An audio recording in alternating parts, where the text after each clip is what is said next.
Good morning, family. For those who don't know me, my name is Sandra, and it's such a wonderful place to be in here today. I just want to go a little bit back to yesterday.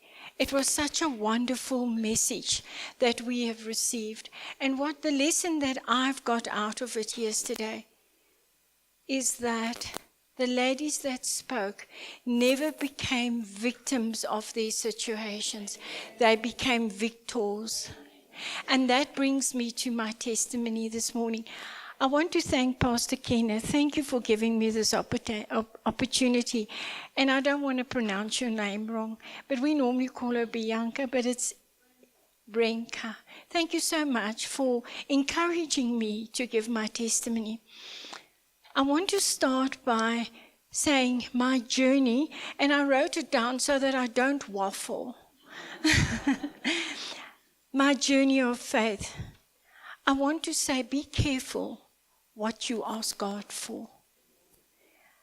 Faith is confidence or trust in a person or a thing. Faith is having faith in another person or faith in God. Martin Luther said, only in the darkness you can see the stars. Faith is seeing the light when your heart, and in your heart when your eyes can only see darkness.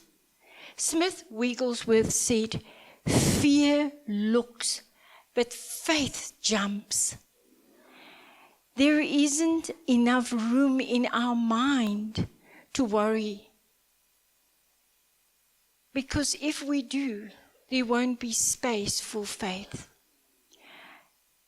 I want to start on the 2nd of January. You know, I love the Lord very much, and I went into a fast. I just want to give you a quick background. My husband prayed for me for 17 years to come to the Lord. I used to chuck his Bible out. I used to irritate him when he had Christian friends around. So it was I just didn't come to the Lord very easily. But when the Lord saved me, He really saved me, and He came into my heart. And it was my husband's diligence, and not what he preached, but the way he lived in our home that brought me to the Lord. On the 2nd of January 2011, I started a fast asking God to increase my faith. I also thanked Him in that fast that I was doing, that He blessed me with good health. It wasn't long after that. I was in the fast for about 3 days. I started getting nauseous, and I couldn't get rid of it. So on the 7th of January, I went to the doctor, and I said to him, I'm so nauseous, I can't get rid of this. He said, let's do some tests, and let's see what it is. He did some blood tests. Then he came back to me, and he said to me, your enzymes in your liver is very high. He asked me if I was drinking. I said, no. I was so shocked that he could ask me, because he knew me quite well. He then sent me for some further test. And when the test came back, it just showed that I had an ovarian cyst. And he told me that he'll send me to a surgeon, but my doctor, my medical aid won't allow me to go to a Netcare hospital. And he only had contacts in the Netcare hospital. So we had to find our own surgeon. We both went home and we started praying. We asked God to send us to the right hospital. Little did I know what God had in store for me. For some other reason, we asked for a physician specialist. We got there, and he actually said to me, well, he wants to do a little bit more tests just to make sure.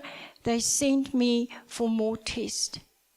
When the tests came back, I looked at him, I thought, it's clear. The X-ray shows that I've got an ovarian cyst. But when those tests came back, they phoned me and called me in, and they told me that I had a theochrotoma tumor. And if the tumor is cancerous, I have 5 years to live. My heart dropped in my shoes. I couldn't understand where God was taking me. I looked at him and I looked at Oscar, and then to add it all, he said to Oscar, when I left, I didn't know that, but Oscar told me afterward, my chances to survive the operation was 40%, because the tumor was attached to my adrenaline gland, which when they operate, the adrenaline shoots up and you have a heart attack. So only doctors that are afraid with that type of operation. I actually wrote it down. I just want to have a look where it is so that I don't give you the wrong. There are only 2% out of 100,000 people a year is diagnosed with that kind of tumor. Well, you can see where I was coming from. My heart was in my shoes. And he said to Oscar that the surgeon, the specialist that was there, he actually said to us, the top doctor, one of the top doctors that does that type of operation is in the rooms next door. Can you see how God showed us which hospital to go? There were 4, and we both decided on the Bedford View Hospital. I had so much, and I'm being honest with you, I was afraid. I was so scared. I went to the Lord and I said to him, Lord, I'm scared. My faith went up and down on a daily basis. I had to go for, it's a liquid type of radiation. It comes actually from America, and that they actually show you how they inject that into you so that they wanted to shrink the tumor. I did, and I always keep it because I love to, when I read it, I remind God of what he has done for me. I actually brought it. I don't think you all can see it from here. But my tumor, the size of my tumor was, it weighed 68 grams. And the size of the tumor was 85 by 50 by 30. It was as big as a hamburger patty. I was devastated when I heard that I'm going for this operation. And you know what the worst part of it was, is that I had to wait 3 months before they could operate. They first treated the tumor because they thought that they would treat it and shrink and try and kill the cancer cells and then try and shrink the tumor. They couldn't take it out with a laparoscope. They had to take it out with a laser. They had to do it conventional way. You can imagine living 3 months, not knowing what is in store for me.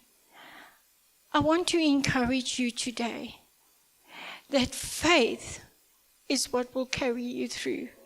Faith is something that, and remember, we all don't have the same faith. God grows our faith little by little. So when you have challenges in your life, when you have problems in your life, don't give up. And remember that you can doubt. Because, even Jesus, when he went to pray, he was afraid. He prayed so much. Can you imagine? He prayed that he sweat blood. If you go to a medical doctor and ask him, that is so much stress that would cause that. So I knew in my heart that I said to the Lord, I'm sorry, but I am afraid. I came out of the operation. Halfway through, they came out and told Oscar, I was in theater for about 2 hours. I have a rare type of blood, so there was a lot of other complications, and I don't want to take too much time up and go into too much detail. But I knew in my heart that God is a great God. And our minds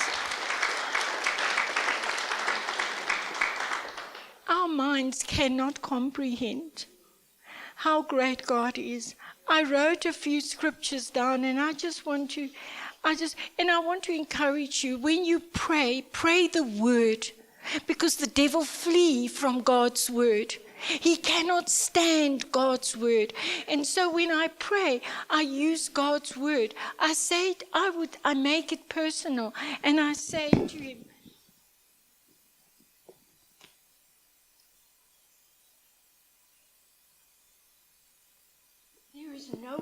there is no one like you, Lord.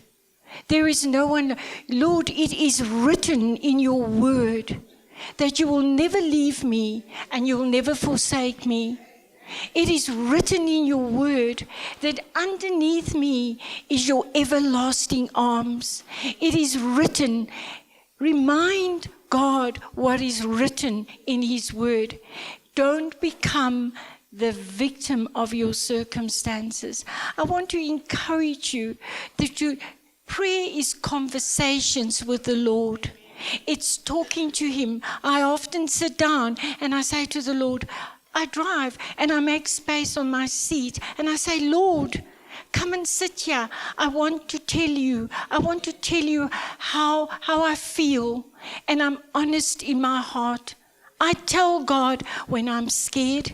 I tell God when I'm afraid or when I've done something wrong. I always say to him, Lord, I'm not your best child. I know I mess up every day, but I'm getting there. I'm not where I was, but I'm getting there. I'm a new person. I love the Lord. And I just want to say thank you so much that I had this opportunity. And I want to encourage you so much, no matter what your problems are and what you're going through, hold on. And even if you doubt, don't be afraid to admit it to God. And God does take time. You know, after the operation and after everything went, I went to the Lord in the garden and I said to him, why, Lord? Why did you take me through this? And the word came up in my heart. You asked me to increase your faith. How can I increase your faith if there is no challenges? Thank you.